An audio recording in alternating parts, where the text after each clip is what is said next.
As you all know, no doubt, the expiration of the U.S. Presidential Trade Promotion Authority is looming, and the Doha round of WTO negotiations are stalled. If fast-track authority is to be renewed, and in turn serious efforts to revitalize the Doha talks are to be pursued, it will be with the authorization of the United States Congress. And no one will play a more important role in those discussions than our very own Congressman Charlie Rangel, who's chairman of the Ways and Means Committee and probably one of the most powerful positions in Congress. The discussion here today is a reflection of the kinds of issues that preoccupy the faculty and students of SIPA, particularly those of the International Economic Policy Program's concentration, whose director, Merit Janow, will moderate our discussion. Indeed, to illustrate the breadth of interest in the sorts of issues that we'll be talking about this afternoon, let me make a little plug for an upcoming forum as well, sponsored by the Advanced Policy Analysis Program on enforcing labor standards in the world economy. It's to be held on April 11th, and you should check the SIPA website for more details. What are the responsibilities of the state and market to guarantee prosperity and well-being? Is it true, as the International Labor Organization suggests, and I quote, that both in dominant theory over the past 25 years and in fact, employment has become a residual, something that market fundamentalism would deliver? What would it mean, they ask, to make productive employment central to macroeconomic policy? Indeed, what is or what should be the relationship between international trade and labor? Is it true that around the world, as the EC Commissioner for Development, Louis Michel, puts it, there's no shortage of work, just a shortage of jobs? How should trade and trade policy reflect that, if at all? And finally, what is the relationship between the executive and legislative branches of the U.S. government?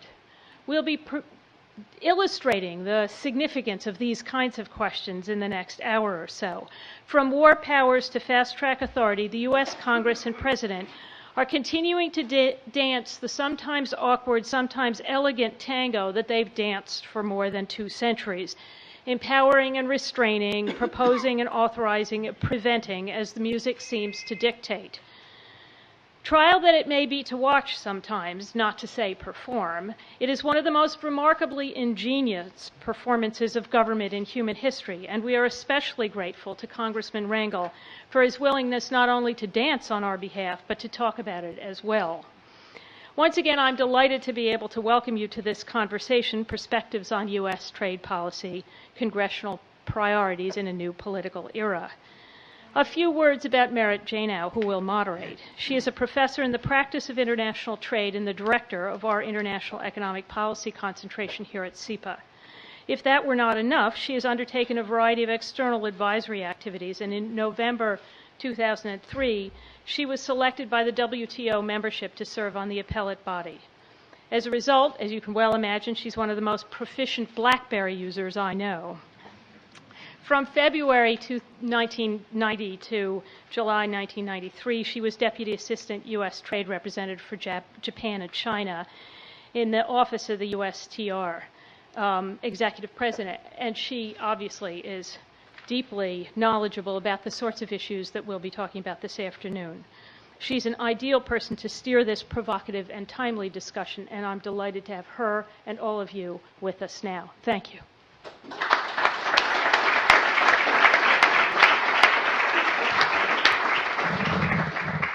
Good afternoon. Today, as a professor at SIPA and director of the IEP program, it's really an honor to introduce our distinguished keynote speaker, Congressman Charles Rangel, and our distinguished discussants, Mr. Harold McGraw and Professor Jagdish Bhagwati.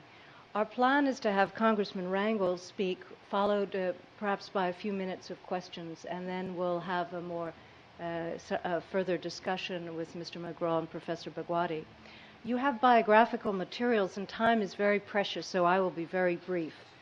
As Dean Anderson has said, Congressman Rangel is an extremely important leader in the U.S. Congress. He is serving his 18th term as the representative from our congressional district here. He is the chairman of the House Ways and Means Committee, which is a critical congressional committee on economic and trade matters, and he is, of course, a founding member and former chairman of the Congressional Black Caucus, and much more. Our interest here at SIPA and Columbia on international trade is very broad and deep. Congressman Rangel has agreed to share with us his perspective on U.S. trade policy and congressional priorities, and he has been a leader in international trade for a long time. I recall well his important leadership in 2000 as one important year on the African Initiative, on the Caribbean Initiative, and on China PNTR as three very specific U.S. initiatives where his leadership was critical. Now, in the 3 months as chairman of the House Ways and Means Committee, I made a few phone calls, and I heard that there are important changes underway, which I hope you will share with us. First, that the tone on the committee has changed, and there is a meaningful dialogue underway on international trade and in collaboration with the Republican side. I am hearing on substance that there is serious engagement on some of the very difficult and important issues that are central to the trade discussion today, on agriculture, labor standards, and developing countries. There is indeed an important deadline looming of March 31 for notifications on some of the significant bilaterals that are under negotiation: Peru, Panama, Colombia, and of course, Doha and the multilateral trade issues ahead, and other free trade agreements such as Korea. Congressman Rangel, your admirers and friends describe you as a pragmatic leader on international trade. Thank you so much for taking time to join us and share your thoughts.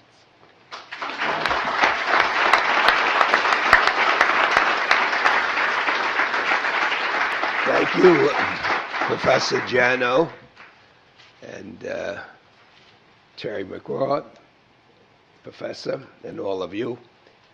My talk here couldn't be more timely. I had no idea when I agreed to be here that Terry was going to be here. It seems like I see or talk with him every day since we have these trade proposals coming up.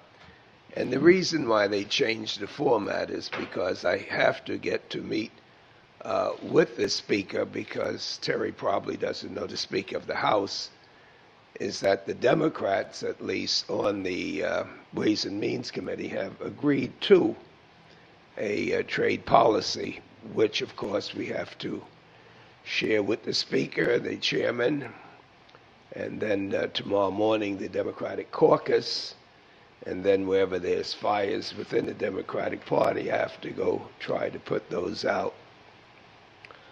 But as most of you know, the Constitution gives the authority of trade and commerce to the House of Representatives. And no one feels more closely to that authority than this session of Congress, where we always felt that it is the people that govern the House of Representatives. I say that because we do have a president that finds it difficult sometimes to understand the separations of powers. And even more recently, we find it difficult for him to understand that the Democrats won. But we can understand that. For the last 10 years, the incumbent Republicans were not just satisfied with having the majority. They would rather have, on votes dealing with entitlements or trade, majority Republican votes rather than bipartisan votes. What do I mean by that? They would rather get moderates to change their votes, albeit in the middle of the night, than to get conservative Republicans to join with them. As a matter of fact, Terry may find this hard to believe, but in the decade that I've served with the Republican chairman, he has never asked me as the senior Democrat for a vote on trade, but ever. which means that he did not want Republican policy to be tainted so that people would think it could be negotiated. He would rather believe that the courts, the president, the House, and the Senate would dictate the direction in which our great country would go, whether it's domestic or public policy. Now, what has that done to trade? Well, I would hate to have been the U.S. trade representatives when you know that you don't represent the U.S. You really, truly represent Republican policy. And that is what Bill Thomas has done. So even though we have changed some of the international law to have some of the minor free trade agreements to have had democratic support, more often than not, the resistance of the administration to allow Democrats to put in basic labor standards, basic environmental standards with developing countries, have caused us to resist supporting much legislation, the most recently being the Central American Free Trade Agreement, even though I was successful in getting the Dominican Republic involved in it as a part of Central America. We believe that it is important for a country as great as the United States to have a footprint on the people that we're working with as it relates to basic human rights. We also believe that we have to encourage these countries to follow our lead in terms of environmental standing. And far too often we've seen that we have done businesses with certain countries that we could not identify with their human rights policies. And so what we have tried to do over the many, many years is to get the International Labor Organization standards, which are about the minimum as you can get, child labor, human rights, the right to assembly, to have them to be incorporated into our FYI agreements, which fair trade agreements, which means what? It means that once you establish that that is United States policy, then you can move on and deal with what you think is in the best interest of the United States. But you should start out not having to negotiate that. Well, after we did get to the majority, it did reach the position that they would allow the International Labor Standard to be there as long as there was language in there that made the United States immune or to have a safe haven from the same type of laws. Well, we find it very difficult to believe that some developing country will be suing us because our labor standards are lower than theirs.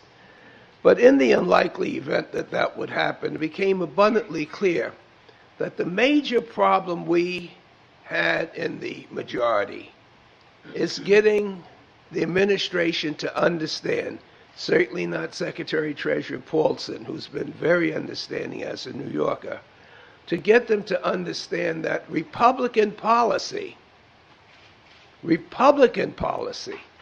as successful as it has been under the Republican majority, was not the U.S. policy, and that we Democrats had to participate as we give the power of attorney to the President of the United States, to the executive branch, to the United States trade representatives, to represent all Americans and not just the power in power.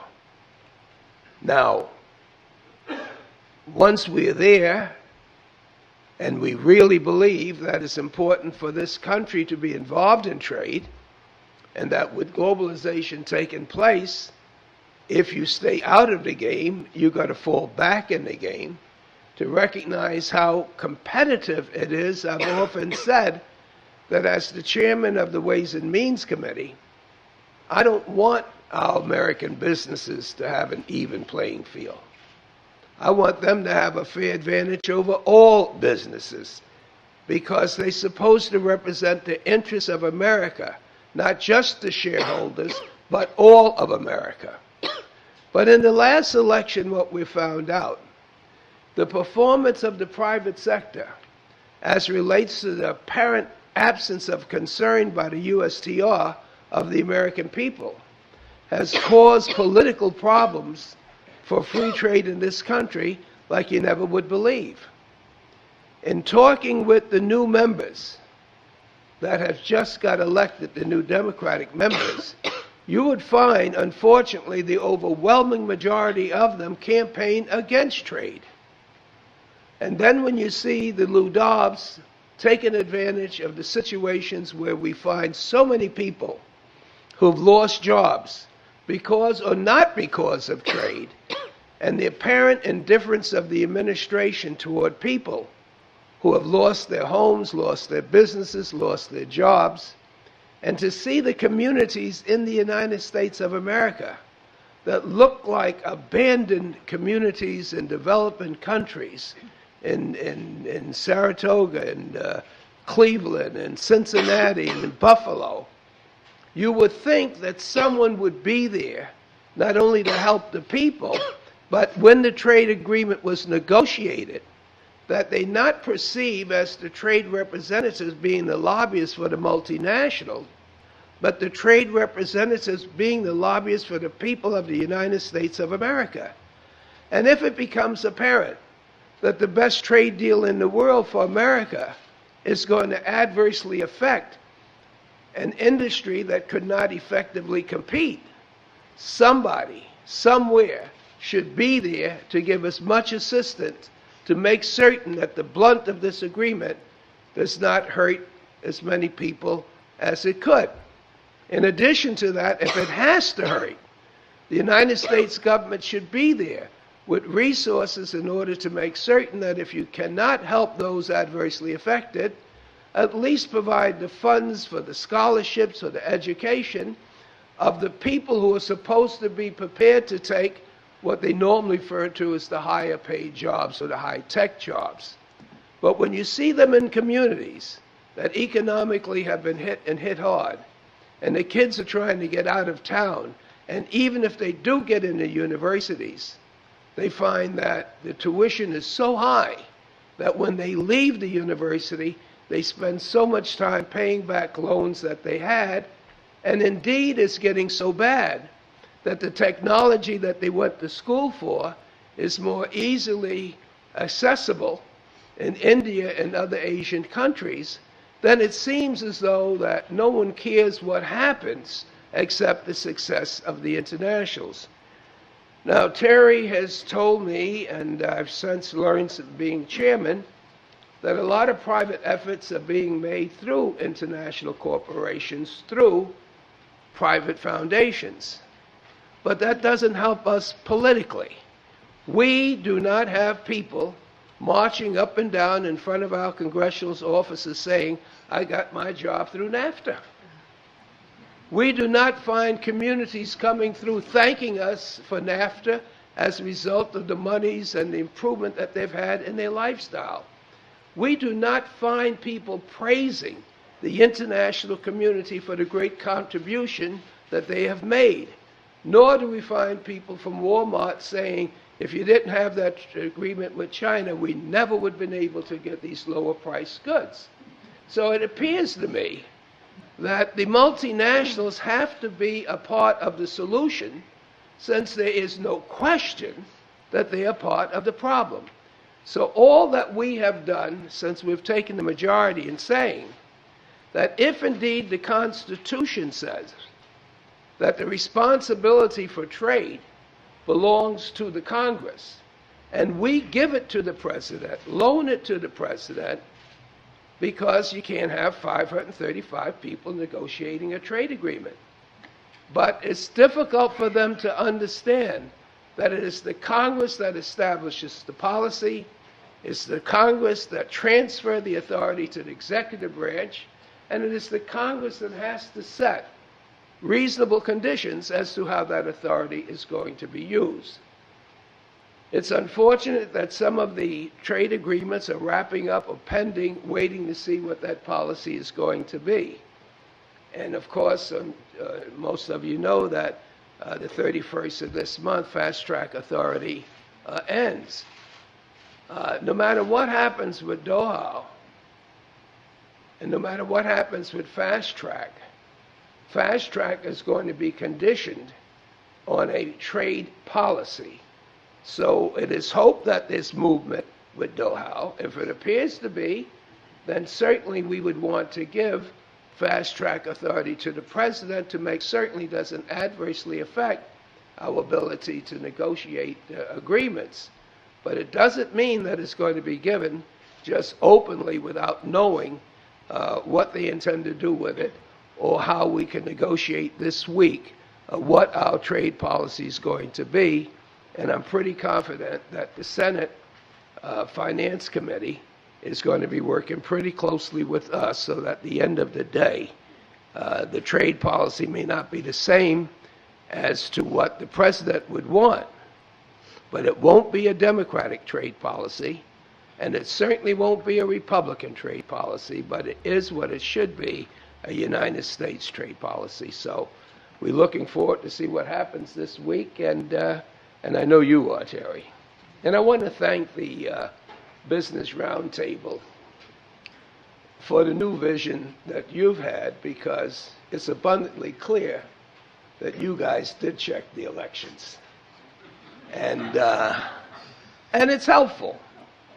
And I do hope that as long as the Democrats are in, that there would be an open door to the Republicans, but certainly not the only door. I really believe that as I talk about universal health, that's not a Democratic issue. That's an American issue. And it's hard for me to believe that we can have some of our manufacturers internationally complaining about the high cost of health care and the high cost of getting educated, qualified people when their competitors have national health insurance and their kids don't have to pay to go to school. It would seem to me these are not liberal, social, democratic issues, but national issues.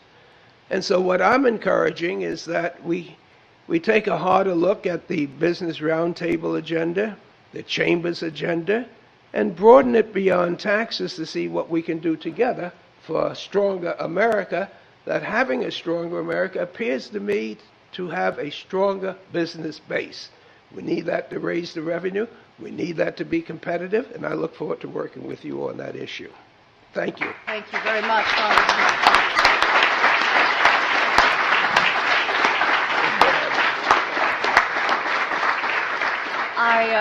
I understand Congressman Rangel will have to head back to Washington very shortly, but he's kindly agreed to stay for a minute or two for some questions. So let me invite you to, could you identify yourself, please? And please make sure you ask a question. Huh? Thank you. Mr. Rangel. Thank you. My name's Amanda Lugg. Mr. Rangel, I want to thank you for your leadership on AIDS in the U.S., particularly on behalf of HIV-positive immigrants in Harlem, where the AIDS epidemic has had a devastating impact. As someone who works for an agency in Harlem that works for access to affordable AIDS treatment in the United States and in developing countries, I'm concerned that you'll not show this same leadership on AIDS and public health for our Afro-Colombian brothers and sisters and for all poor people in Colombia and Peru. The Pan American Health Organization studied the likely impact of these FTAs on the cost of medicines and concluded that the agreements... It's very important that you ask me a question, would please. significantly drive up the cost of drugs.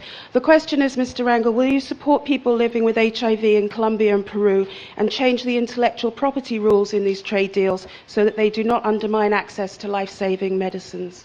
Thank you. Yes, as a matter of fact, one of the issues in which the Democrats have insisted on in these agreements is that we not allow the protection of copyright with medicine to prevent people who have life-threatening diseases from having access to those medicines. Of course, the agreement with Peru and Colombia have yet to be consummated for other issues. Yeah. I really appreciate your comments earlier about...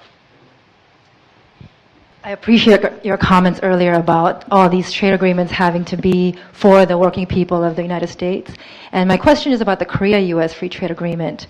Recently, the United Auto Workers testified before Congressman Senator Levin, and they said The Korea-US FTA would only add to the already large and growing automotive trade deficit that contributes to U.S. job losses and downward pressure on compensation for American auto workers. And a lot of unions, including the laborers, the Teamsters, UAW, Unite Here, they've all said that they will oppose the Korea-US FTA if it fails to protect workers' rights, environmental rights, healthcare access, etc. So my question is, if the Korea-US FTA is presented to House Ways and Means for consideration, will you support and stand with U.S. workers on their position? Yes. I mean, they got about 700,000 cars in the U.S. and houses in the hundreds. So there's no question about it. 1, 2, and then I have to go. Shall we collect the questions first and then let you respond to both? Would that be helpful? No, because it's only 2 left. Okay, fine. Okay, I'm Billy Freeland. Thanks for your visit, Congressman Rangel. Senators Schumer and Graham have floated the idea of slapping a 25% tariff on China. I'm wondering if you would support that, and regardless of whether you would or not, what do you believe the effects of that would be politically and economically? I don't think it's going to happen. I would not, at this time support it, even though we should do everything that we can to try to convince China that they have to respect international law. Their widespread disrespect for the law has caused problems with all of our trade partners. I've made it abundantly clear that stealing intellectual property rights, dumping on our markets, they may be a country with a rich history and for thousands of years, but stealing is stealing. So I think we have to protect our people who obey the WTO, and I don't think the USTR does a good job there. 1, 2, and I have to go. No, yes. My question is also about the Korea-US FTA. A recent poll in South Korea says that 76% of the Korean people feel that the Korea-US FTA does not represent the interests of the Korean people.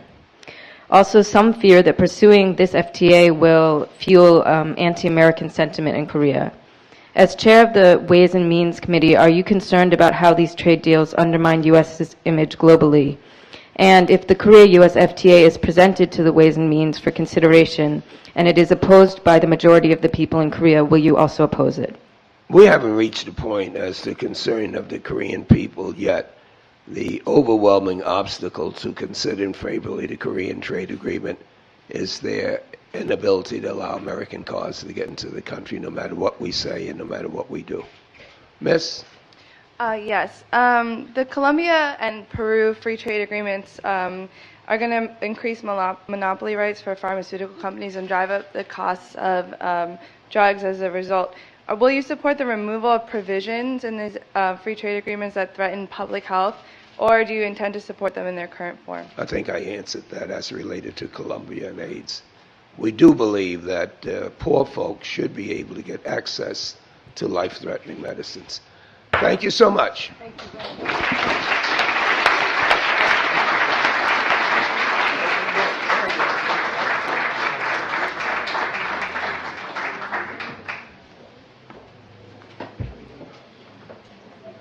Thank you very much. Well, we have 2 extraordinary leaders in international trade to offer some further perspectives on the current trade environment. Mr. McGraw, who is immediately to my left, is chairman and CEO of the McGraw-Hill Companies. He is also an important business voice on international trade policy. As chairman of the Business Roundtable, as previous head of the Business Roundtable's International Trade and Investment Task Force, and also chair of the Emergency Committee for American Trade, ECAT. These are very important business voices on international trade. He's active on a number of corporate boards and not-for-profit boards in the New York and national scene. So thank you very much, Mr. McGraw, for joining us today. Please, wherever you'd like, here or here. Please, Mike.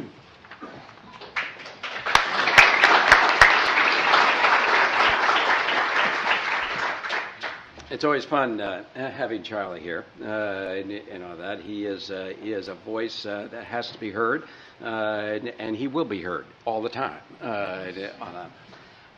Thank you, and thank you for inviting me. I think it would be better to probably get into some questions and the like, but let me make a couple comments. I was jotting down a number of things that he said. I think there's a couple things that we got to remember right up front. What this is all about. It's about our world growing up, and no one party, no matter how big or how strong you are, gets to control the aggregate agenda. And there's going to be tremendous demographic shifts, tremendous power shifts in our world over the next several decades. And we have to recognize that, we have to understand that, and we have to have the mechanisms in place by which we can coexist, not just politically, but in terms of the development, most importantly, of economic policies that allow us to grow and to prosper and to get rid of this insidious disease of poverty. On this one. So when we start talking about globalization at a very lofty level, it is about helping people to get out of poverty, of which 2/3 of our world is in. And therefore, our economic policies and those that that are going to help generate this have to be a coordinated response by the business sector, by governments around the world, and there has to be this desire for this kind of international mechanism to take place. And I'm very concerned that it's not in place, and that there isn't enough support. And I'll be the first one to tell you that I think that business does not do a good enough job in terms of using its voice constructively to get after some of these issues. I think it's appalling that the World Trade Organization gets the disrespect around the world that it has, and we aren't all supporting and figuring that out in a bigger way. And I think when we start talking, this is the 35th anniversary of the Shanghai Communique. What a wonderful, wonderful thing that was. Back in 1972, there's a great book, Margaret Macmillan's new book, Nixon, Mao, The Week That Changed the World. You ought to take a copy of that, and that's a very good read on that one. And it talks about the excitement of the rediscovery of those two nations and what those responsibilities were going to be. As we know, China started to open its markets in 1978, and it has enjoyed enormous growth, even with all the other kinds of issues and challenges that it faced with that kind of growth. And today, one of the things that American policy is pushing is helping China to step up to some of its responsibilities as a global player. You can't take this sort of what's good for me is great and what's good for anybody else isn't.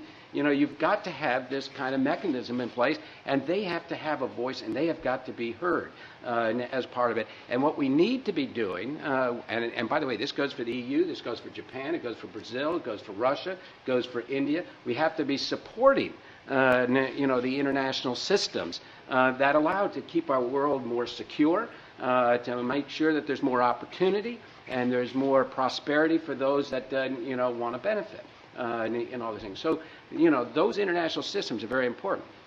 When we take a look at all the nation states, we take a look at all the countries in the world, rounded numbers now, you can break it down fairly simply. And there are about 20% failed states, and there are about 30% emerging states. You've got 20% developing states and 30% that are at the top, that are the more mature, developed states. Most on the business side, even though my company, we're in a little over 40 countries, and other businesses can be a lot more in all of that. But when you take a look at where the majority of your business is coming from, it is that top 50%. And I would say it's, for many companies, it's the top 40% that. And yet, we have to support, again, the mechanisms that's going to allow, hopefully those failed states to, to change direction, but also for those emerging markets, to take place. And again, it's about giving more opportunity to more people and that kind of prosperity and higher standards of living. And so where does trade fit in all that? What is a trade agreement? A trade agreement is very simple. It is about opening one market to someone else and eliminating the barriers that make it less competitive. On that one. And, one of the dangers that we get into and some of the questions that we're talking about, other kinds of behavior, we got to be careful that a trade agreement is an economic development initiative. And we got to be careful how much that we put into these trade agreements in trying to solve lots and lots of different kinds of problems. The most important is that you engage, that you begin a dialogue, and a trade agreement will allow that to take place. But it has to build from there. There has to be a strengthening of that relation. And if there is that mutual cooperation, there is going to be lots of opportunities to strengthen it to the beneficial hopes of both people on that one. Now let me, and then I'll get into very quickly into some of the agendas that Chairman Rangel. By the way, the chairman is an extraordinary individual. He's been in Congress for so many decades. He's a voice of reason. He's a voice that has to be heard, as we said. He is truly a bipartisan individual.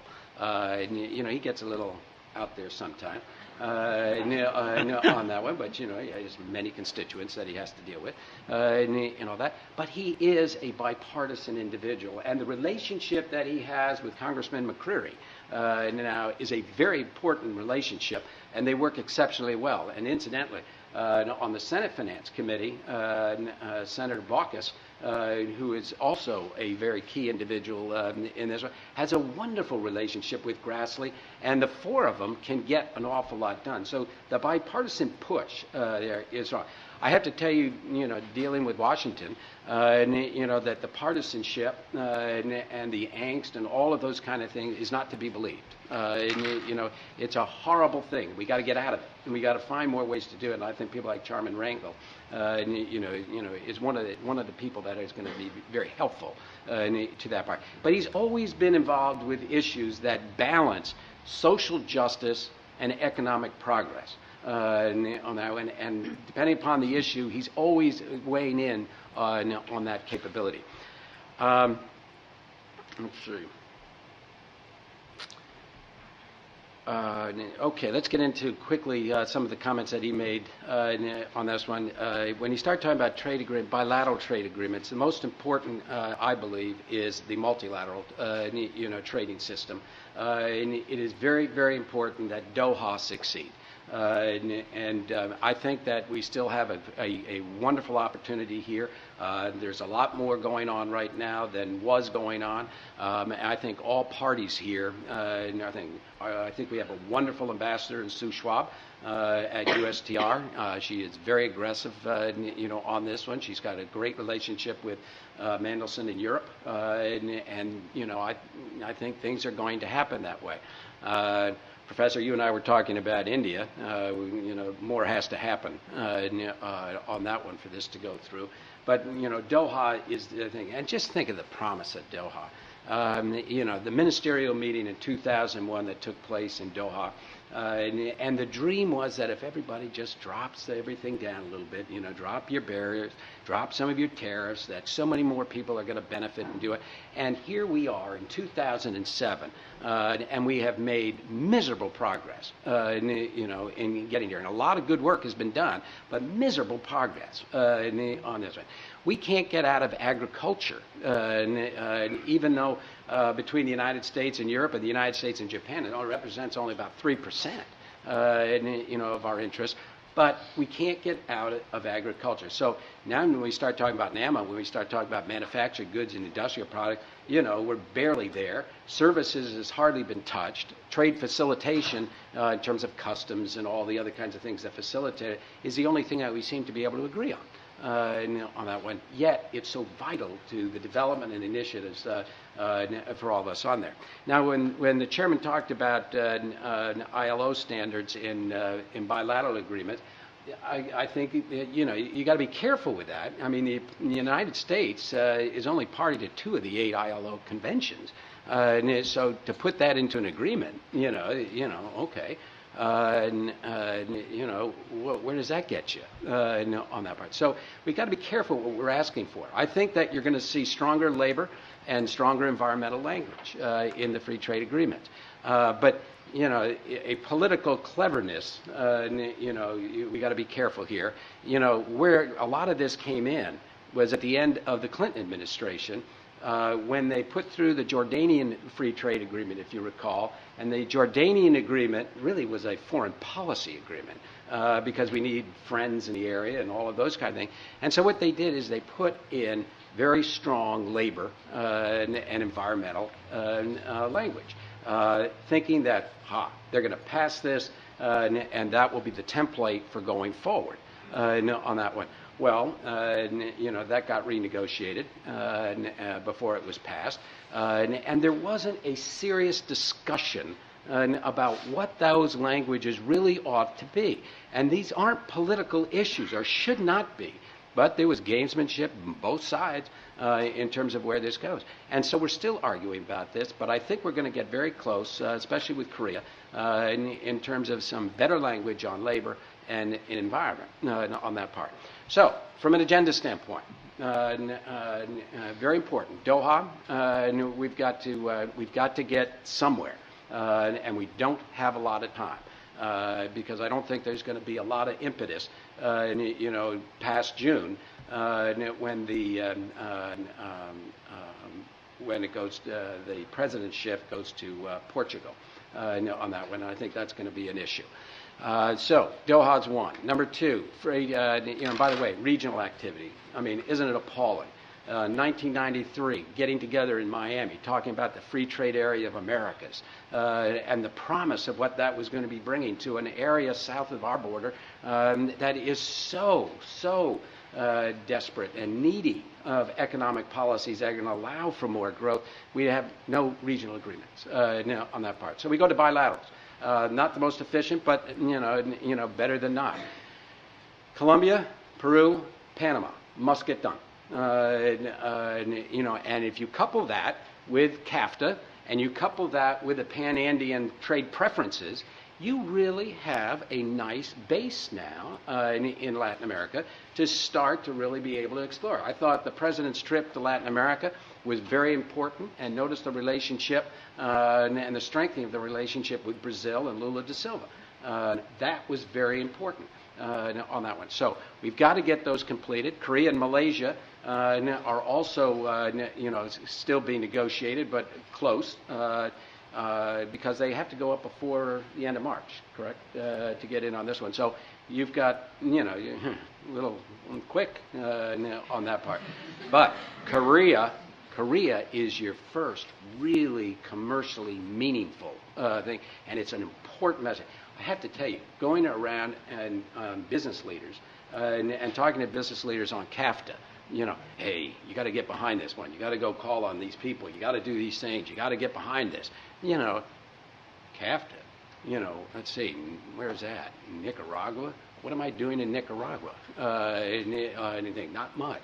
And it was hard to get people excited about it. Korea is something to get excited about. So is Malaysia and that part.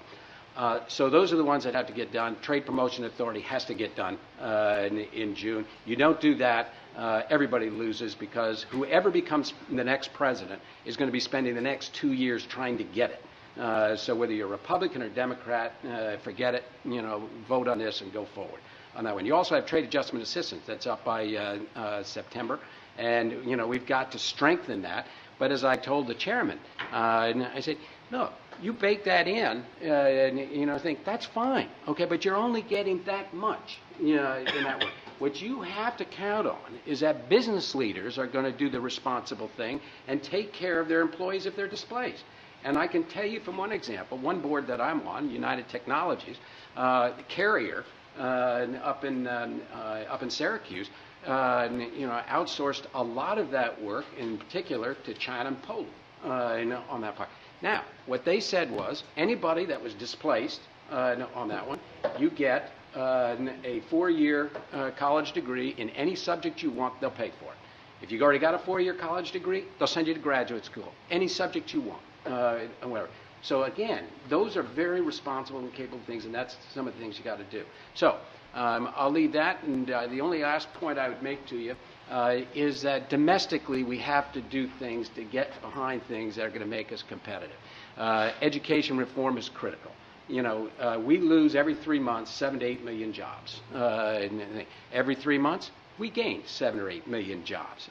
New skills, new capabilities. We've got to make sure that if people want high wages and or higher wages, that your skill sets have to improve relative to the technologies that we have and the capabilities that that represents on that part. Education reform, healthcare reform. We spent $2 trillion last year on healthcare.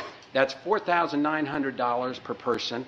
Compare that to $2,800 per person in Germany or $2,100 in Japan for the same level of quality on that part. There you go. You've got a cost competitive issue, and you just can't keep doing that. There's a price for those kind of things. Immigration, energy independence, are other issues that are going to be weighing very heavily on here.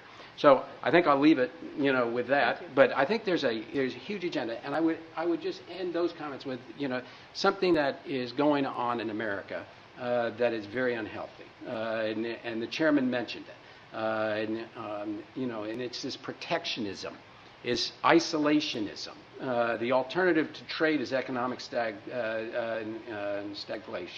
and it's not good on this one. And Secretary Paulson made the comment recently. He said, I just saw a new poll.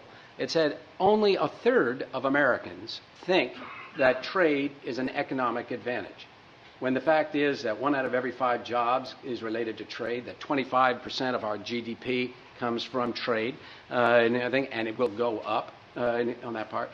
We have a role and a responsibility to protect those international institutions and a voice to speak out. Make sure that people understand that there are consequences to this. You can have choices, but there's consequences to those choices. And if we go protectionist and we decide that we don't want to play and develop in those systems, there's going to be some severe growth hindrances I think that we face. So anyway, thanks very much. Thank you very much.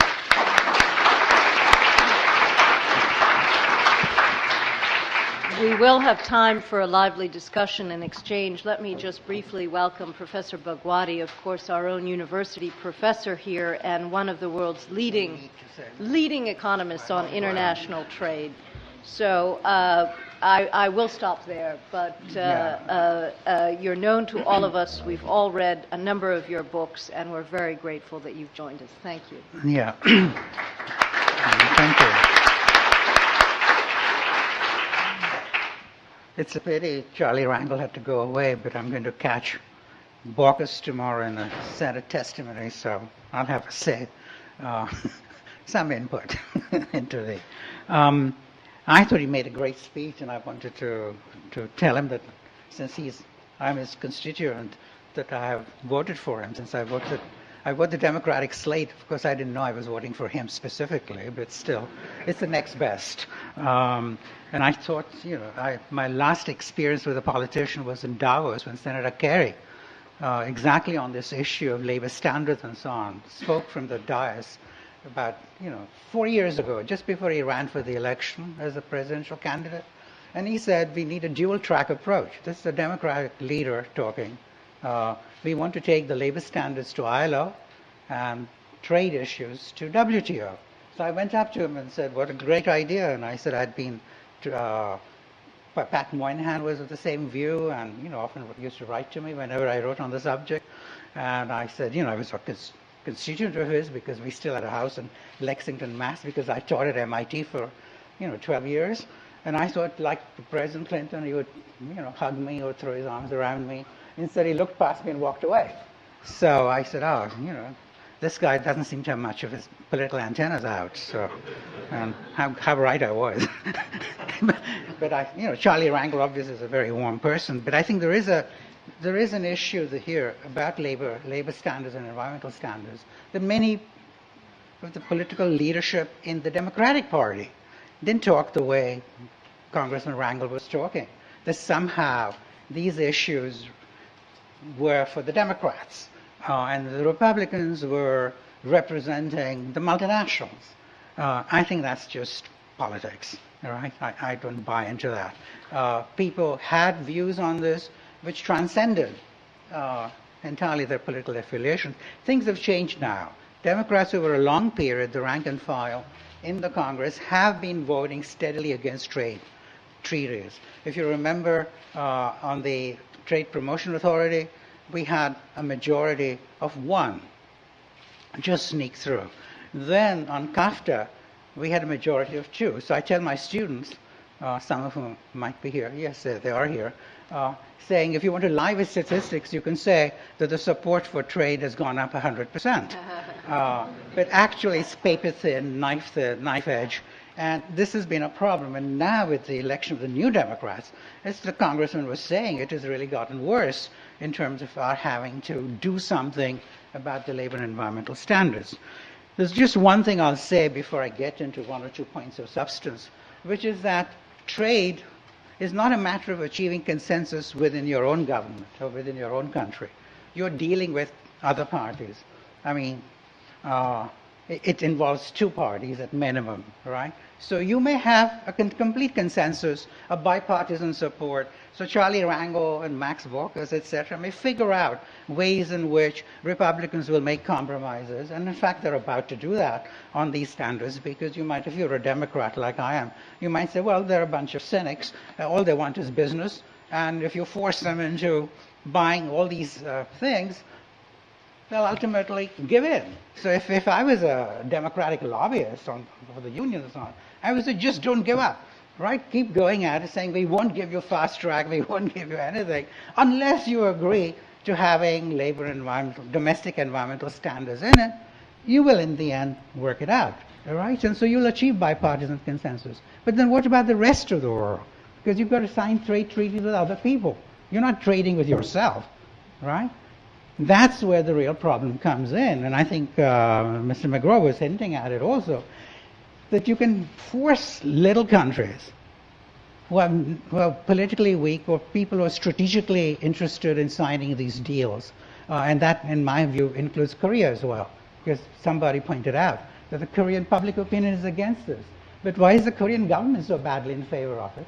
Because they're faced with China on one hand, Japan on the other, and as Singapore leaders have frequently said, we want the United States to be there. So if the United States wants us to do whatever it wants, we'll sign on to it. Right? So it's this kind of security-related motive.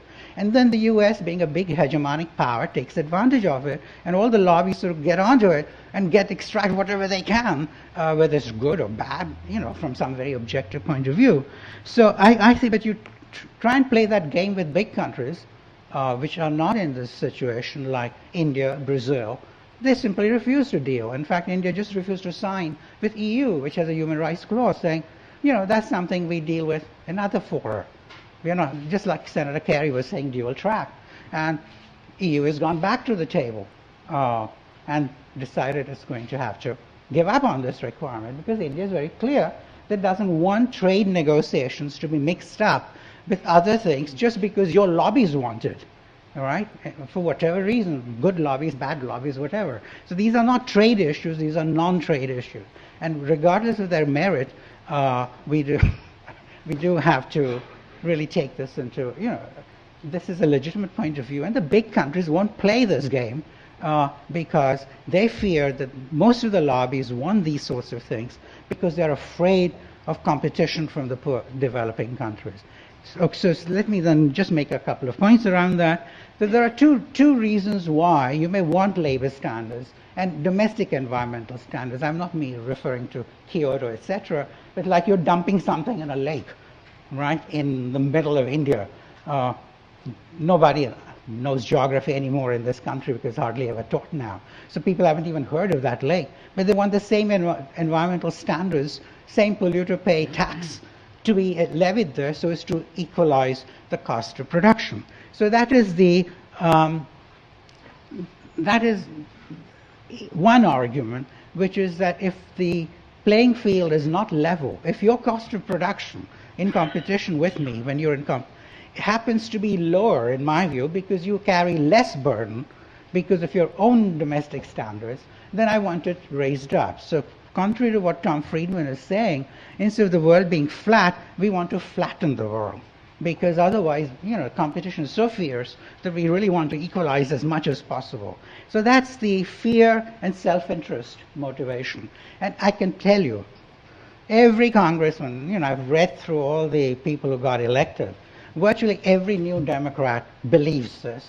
But they're masquerading under the altruistic motive, which is the second one, altruism and empathy. Namely, I'm really interested in your workers' welfare. I'm interested in your consumers and so on, because they will otherwise breathe bad, polluted air. And so they want to mask their self-interest and fear in the language of altruism. All right? And that is what is really very annoying for the rest of the world, because they say, look, if you're afraid, just say so. All right? They will understand it. But don't pretend like you're screwing us and it's in our own interest. Wow, fantastic. So big countries are not going to play this ridiculous game. And so I think this is something which we need to know. But this doesn't mean that there are not many groups, and I know many of them, and I work with some of them, which genuinely believe in altruism. All right? So then why? So let me get back to the main point, because this is going to be a big issue of contention because the Democratic Party asserting that this is what people want is actually pushing for these things. And it is a form of invidious protectionism. Because when competition is being met through import tariff, that's transparent. You've got sectoral protection on steel, on textiles, anti-dumping actions which are frivolous and not justified, as Professor Bhagwati frequently points out. But when you say, I'm going to raise the cost of production, that is a form of export protectionism, right? So the beast is charging at you. You don't catch it by the horn, you reach behind it and catch it by the tail and break the charge. That's what all this game is about. So you do that, who understands it? Particularly if it's dressed up in the language of altruism. So people don't understand, so it's insidious. And in fact, people like Mac Dessler, Bruce Stokes, the journalist, they go around saying US protectionism has gone down. And I say, are you out of your mind? I mean, it's crazy. What they mean is that you don't see sectoral protection, but you see across-the-board protectionism, by good-hearted people like Charlie Rangel and so on, who don't understand what the game is that is being played by the lobbies who are pushing for this. And so this is where I think it is particularly dangerous, and the developing countries are not going to fall for this. The one effect of this, of course, is that it is predisposing trade negotiations towards bilaterals. Because in bilaterals, you catch hold of Korea, you catch hold of Indonesia, you catch hold of CAFTA, the Central American. These are small nations, negotiating with the big guy in Washington, okay? So you can get them to sign on to virtually anything. And if you talk to them, that's the way they talk also. So you catch them one by one. So you have to think of it in terms of politics and international relations, not in terms of trade. The language is that of freeing trade, right? But it is actually a different game that is being played, which is really not a trade game. It's a non-trade game. And every lobby is into it. Because the Republicans, of course, favor intellectual property protection, financial liberalization, and so on. And they're using this to advance their agendas. And the Democrats also share it. It's not true, as the Congressman answered in relation to the question about AIDS and so on. Mickey Cantor was as demanding, right, about intellectual property protection being included in the Uruguay round, because he's an American, right? He's got to reflect the national agenda, the lobbying, by Microsoft and Pfizer and so on. And I'm not prejudging whether this is good or bad, okay? But I'm saying he's got to pay attention to it. And then, Carla Hills had to.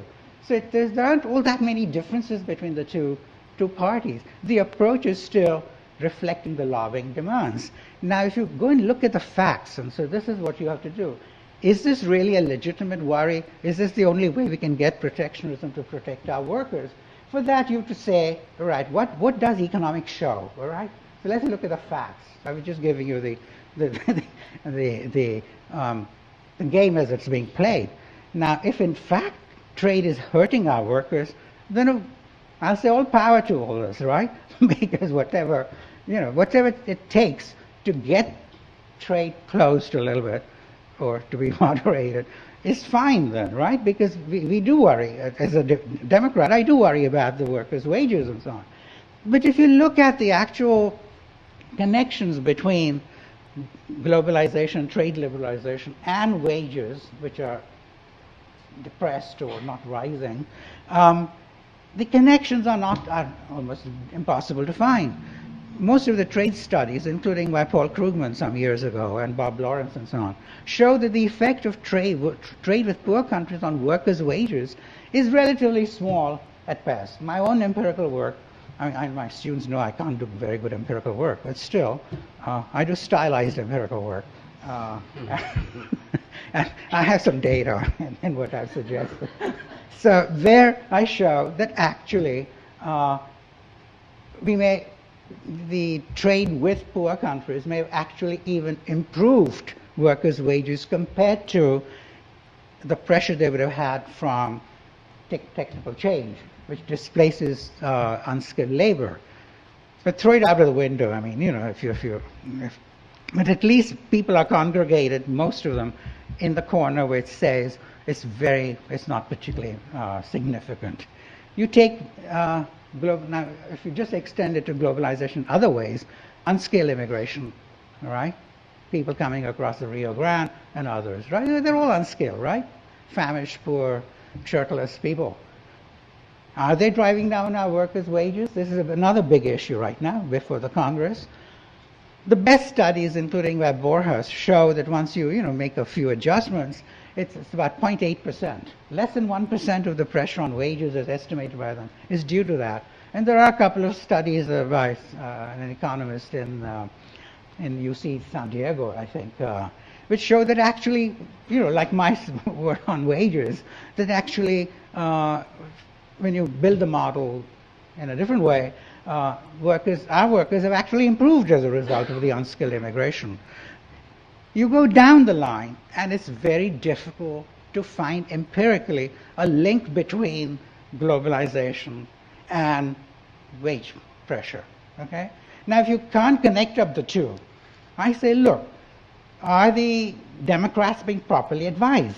All right? What should they be doing instead of trying to shove in all these conditions which other countries resent, which are in fact a form of protectionism, export protectionism? Why don't they go and have a real intellectual examination of what the evidence is? This was the problem with President Clinton also. He never really engaged John Sweeney, etc., in a proper debate on this issue. He sort of gave in, like, yes, if that's what people believe, that's what it is. I mean, most of the time he was consulting not economists, but pollsters, right? And pollsters just reflect what people feel and people fear and so on and so forth. So my view basically is that there's little evidence for fearing trade. If there's little evidence for fearing trade, why shove these things in? All right? Because the only political argument for shoving them in is because we think somehow it's bad. So in a mad way, one might even admire Lou Dobbs for his consistency. He really thinks globalization is screwing workers. All right? So he's at least consistent. I mean, he's totally wrong, coherently wrong. All right? But he's at least saying, look, I believe globalization is hurting workers, therefore I'm going to lean on the door. Right? I can understand that position. But the Democrats are in a curious position where they want trade. At the same time, they believe, quite wrongly, that trade is actually hurting people. And so they're in a schizophrenic position. They're also in a very schizophrenic vis-a-vis the foreign countries. Many people from abroad here, and I'm putting on my Indian hat right now,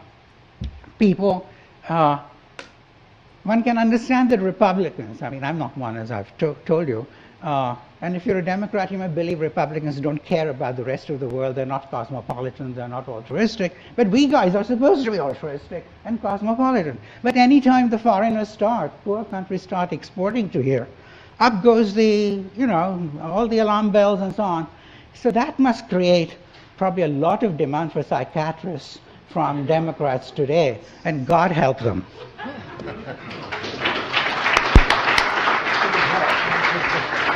Okay. Thank you very much. I am awfully sorry Congressman Rangel wasn't here to be part of this engagement. I think we have time for a few questions. Let me get us started with one, and that's just, I mean, there was a time when Professor Bhagwati was writing about regional trade agreements and bilateral as introducing a spaghetti bowl, you know, of effect of inconsistency and a host of hurdles that would be facing other countries negotiating these things as well as the multilateral system. Now, since that time, we've seen a further proliferation of these regional agreements. So my sense is that the time when we could sort of stop this train is past. And so now it's rather a question of what's in these agreements, and can they be structured in a way that's most beneficial to, of course, the participants, but the broader international community, and that they don't detract from the prospects for a multilateral round. I think that was an undercurrent to both of your comments, is the question of the relationship between these.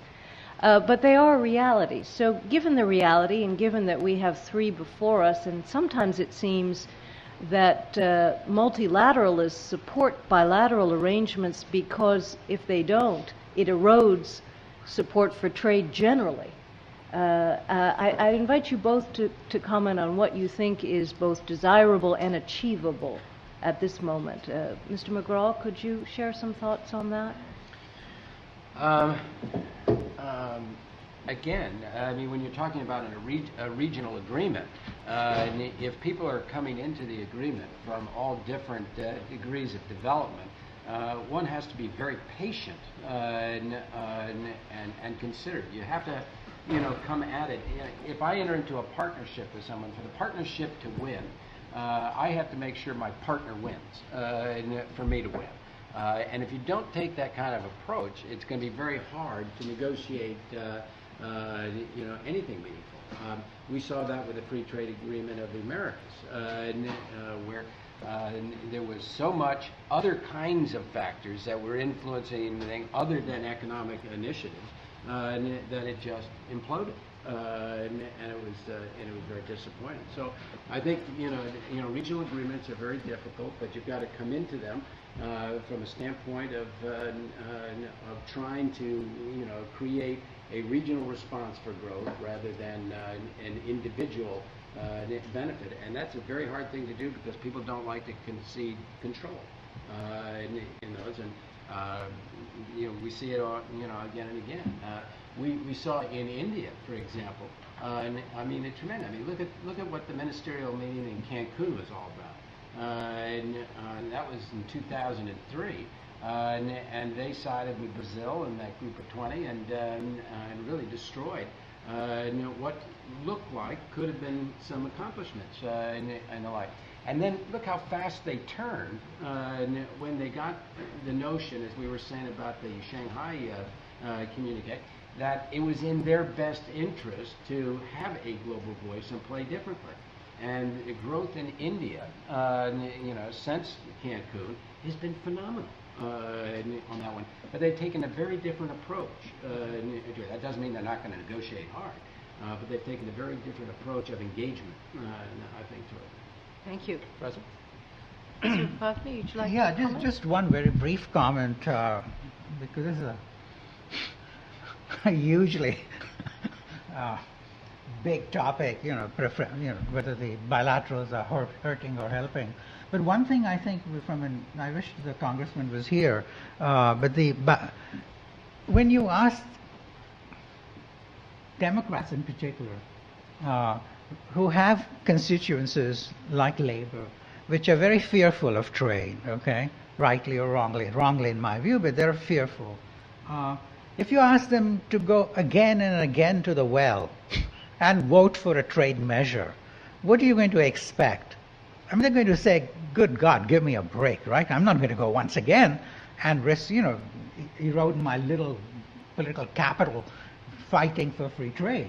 And I think what has happened, you see, if you go back to the Uruguay round, the Uruguay round and NAFTA were together, right? So it wasn't as if people were being asked, successively to vote for two big things which people were, a lot of people were afraid of. Particularly NAFTA was very strongly opposed. Not so much Uruguay round, because Uruguay round, there are too many players, too many issues. It was diffused. When you have only one country involved at the other end, you can read all sorts of warts in its face, its democracy, its labor standards, its sanitation standards, God knows, whatever you can use to fight against free trade will be made into a trade issue. But the two were done together and they passed together. This time we have been going one by one. And I think, I'm just talking of political common sense. That this cannot be a sensible strategy. If we had said, look, let's do it together right now, on fast track we're trying to do the 3 plus Doha, right? Renewal. That makes more sense than going one by one by one. It's going to be difficult, as you doubtless pointed out, but at least it's better than going, sequentially. And I think we've eroded the ability of Democrats to be able to play the statesman-like thing. And really, if you plot the number of Democrats who've been voting for trade measures, it's been steadily going down. The only time it sort of moved up was in relation to Jordan and Morocco, but those were slam dunks from a security point of view. So they just went through, almost unanimously. But everywhere else, the Democrats have simply refused to go along, including in NAFTA. So I think there is something to be said for not diverting yourself, because I think on the Doha round, on multilateral system, I often get the feeling that we have all the generals but no troops. And, that's because most of the troops are busy, with the bilaterals. Well, thank you. I think we have time for a couple of quick questions. Could I invite anyone here to identify themselves? And please, I should acknowledge Adriana Suarez has been a major organizer of today's event. Yeah. Thank you. Well, thank you very much. My question would be to Mr. McGraw, and probably Professor Bhagwati can also talk about this. I think that in many sense, part of the big problem is lack of understanding of what these agreements are really about. So I would ask what you think should be the role, or what has been the role of the private sector in explaining to the constituents and stakeholders and the civil society what exactly it's entailed in those agreements, and if you think that the private sector should be doing more in explaining exactly what's within the agreement. Thanks. Well, first of all, I believe very strongly in public-private sector cooperatives, and where you see very strong public-private sector cooperatives, you see growth. Ireland is probably one of the best examples, and they work very well together. At the state level, there's a lot of cooperation for the most part between business and state government. At the federal level, there's not. And it's very disappointing. I don't care what you want to talk about, a healthcare policy, an energy policy, and we don't. There isn't the same level of coordination when it comes to trade. Unfortunately, I think most companies, focus on their own needs in various markets. So if I'm having a problem with intellectual property in China, I'm going to go bang on the door of the USTR and say, hey, what the hell are you doing, to help me here? I've got all these problems and so forth. And everything is my issue thing. And what you have to do is you've got to be part of a broader conversation up front. Now, there's another issue. From a business leader's standpoint, you have to have credibility on that one for people to listen to. And unfortunately, right now, there's an absence of leadership across the board, whether it's in the business community or whether it's really in government or even in some of our religious institutions. And at a time of so much transformational change, the lack of leadership and the lack of a desire to listen and want to engage is pretty high. So we have a number of things to do that have nothing to do with trade, to work out that would allow for more coordination and cooperation. And from that, I think you can get a lot more things done. But right now, it's very difficult. Thank you. One final question. Please. I'm Michelle Zaleski. I'm a part-time student here at SIPA studying international trade. And I think most people in this room would agree that free trade is a very good thing. Yet I just heard that 70% of the U.S. population feels that free trade is terrible. So the question, I think is a follow-on to that question, is how do you educate the common person in the United States that trade is important, that net the country's going to benefit, and it just improves conditions around the world? Well, I'll give one shot, you take one. I'll tell you what, you know, around the world, this guy's a rock star, and people listen to him, and that's important. And you need more voices, you know, that are speaking there. You know, again, it's a very difficult one. I mean, trade is code for offshoring, for job loss, and all of these fears and things. You know, Americans shouldn't be fearful of competition. And like it should do more to be competitive, and there's a discussion in of itself. But my sense of it is, I'll give you a couple examples. One senator, I won't no names, you know, said to me, we were talking about his support on something, and said to me, hey, in my state, if I start using words like globalization, words like trade, and everything, you know, I'm going to be gone. People are worried about cost of living issues, the gas pump, my credit card bill, my mortgages, all of those kind of things. And all of these words, and I said to, you know, the person, I've said this to others, I said, so who's going to have the conversation then, you know, with people and tell them, you know, what really is happening and what we've got to do to be able to be more competitive and the like. And that conversation is a very difficult one. I think the chief communicator has to be the President of the United States, and I think the President, knows that he has a credibility issue, and that people aren't going to listen to the same extent.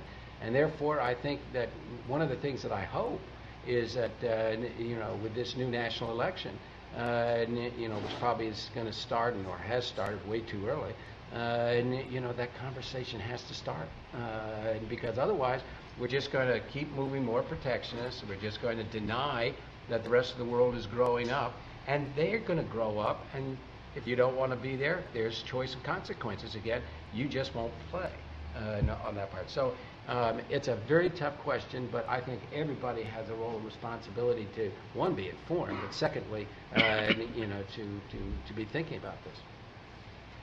Yeah, I mean, I basically agree with that, but I do feel, I mean, we had this discussion at your conference in WTO at 10. I mean, how do you sell free trade to people? Incidentally, 70% is too high. I don't know where you got the poll. The Pew poll, some time ago, was about 60% in favor of free trade. But at the same time, they said a larger majority said they were for fair trade, meaning they wanted export protectionism. So I didn't know.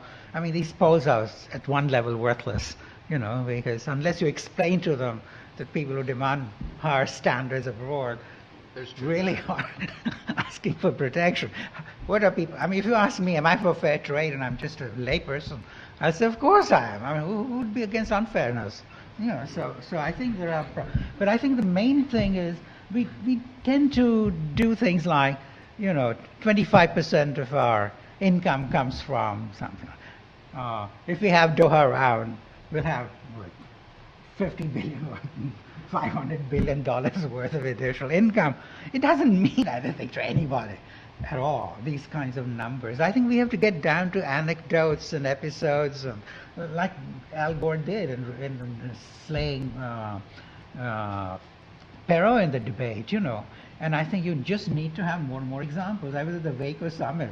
I mean, I got misinvited by the White House because I'm a Democrat. I was the only one there who was Democratic, actually. And so there were people actually in the trade session organized by Bob Zoellick, I must say to his credit, who were exporting all kinds of things all over the place in the rest of the world. That concretized things, you see, quite a bit. And I think we need to do much more of that. I mean, the latest issue of The Economist, not the last one, but a few months ago, on the losers and gainers from globalization. Had a very nice piece on adjustment assistance, etc. But it sort of began by telling you about how some particular town had been devastated and so on. But it forgot to say, and also a town which had been improved, which had been helped by trade. So, and then they went on to say, how do you help these guys who have been dispossessed by trade? But it never even occurred to them. The antenna should have been out, that they should have said both, plus and minus examples. And then said, the minus ones, as the Congressman was saying, are the ones who go and agitate.